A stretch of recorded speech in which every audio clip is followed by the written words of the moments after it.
We are on our way to one of the most exclusive places on Earth. It's also the secret hideaway for some of the world's most famous people. Secluded deep in the Caribbean, at the far reaches of the British Virgin Islands, are 74 acres of land that many have called Fantasy Island for real.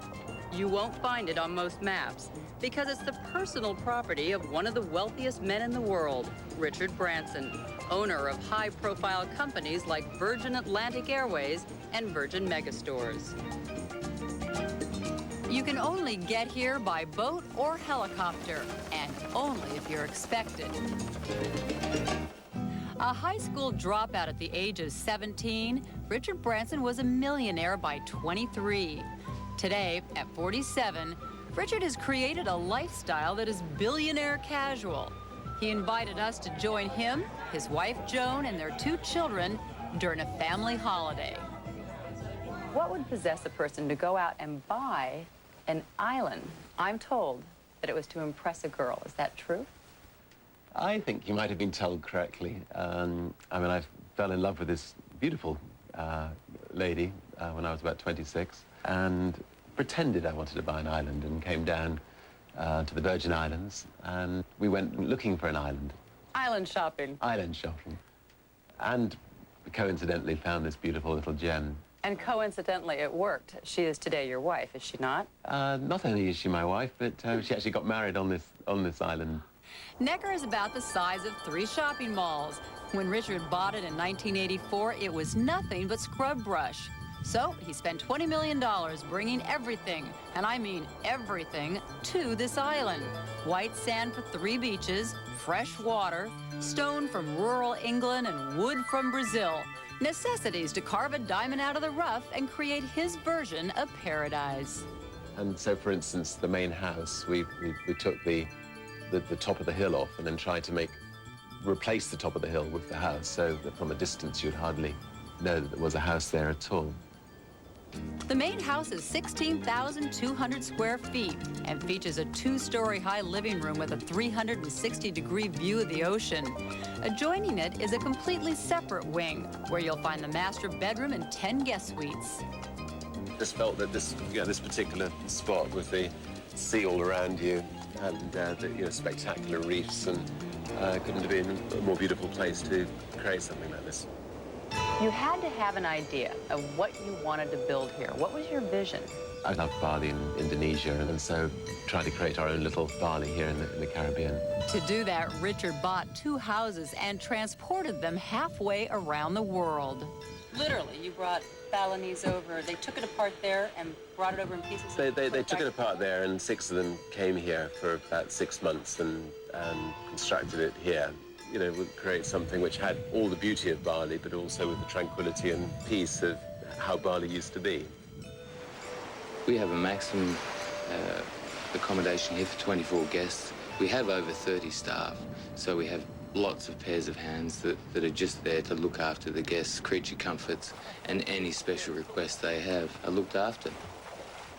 To give you an idea, Richard brought in a chef from one of London's 5-star restaurants who creates spectacular meals which can be served anywhere, anytime.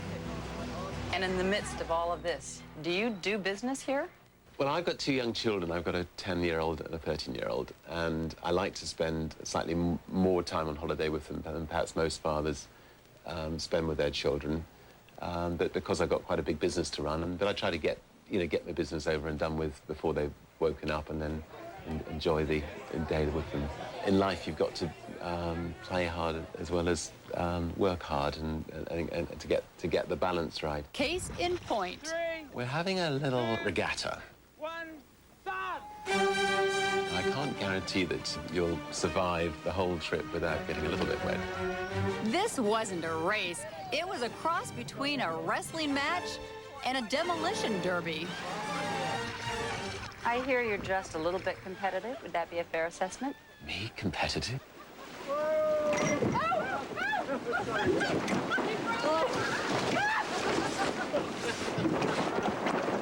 A little bit too close for comfort. I did say you might get a little wet. On purpose, I know. I wish. Let's look at our boat.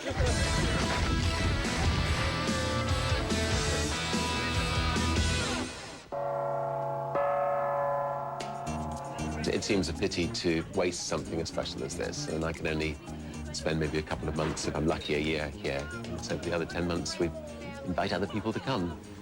That invitation will cost you. The price for a party of two, $77,000 per week. Cash in advance, no refunds, airfare not included. This is one of the few closed doors on Necker Island. It is Richard Branson's master bedroom. When high-profile celebrities lease the island, this becomes their master bedroom. Sleeping quarters extend to the outdoor veranda with spectacular ocean views. So, who slept in this bed? Well, I should think, you know, an awful lot of celebrities around the world have slept in this bed. Yes? And, The Mel Gibsons and De Niros and that's those right. people of this world? Yeah, a few princesses and other people. A few princesses, yes. Do employees here have any kind of letters of confidentiality? Do things that go on behind closed doors stay behind closed doors? I don't know, for a price, I'm sure I could tell you all. But I remember once, I had my kids, they always would come into bed with me, and one holiday they got lice in their hair. And then Princess Diana came and stayed the next week, and I read in the newspaper 2 weeks later that Princess Diana's kids had got lice in their hair, so maybe her kids slept in the same bed. Don't tell anybody. No, don't tell a soul, please. When very public people go to a very private place, it's usually to avoid the paparazzi. We've had two situations here with Princess Di Mel Gibson. where a couple of shots have been taken. But we're very discreet here and very confidential. The island is also surrounded by a fringing reef. We know the secret channels through, so that makes it difficult for paparazzi as well. You come from high school dropout to all of this. Do you just pinch yourself now and then? I often wake up and wonder whether it's all a big dream.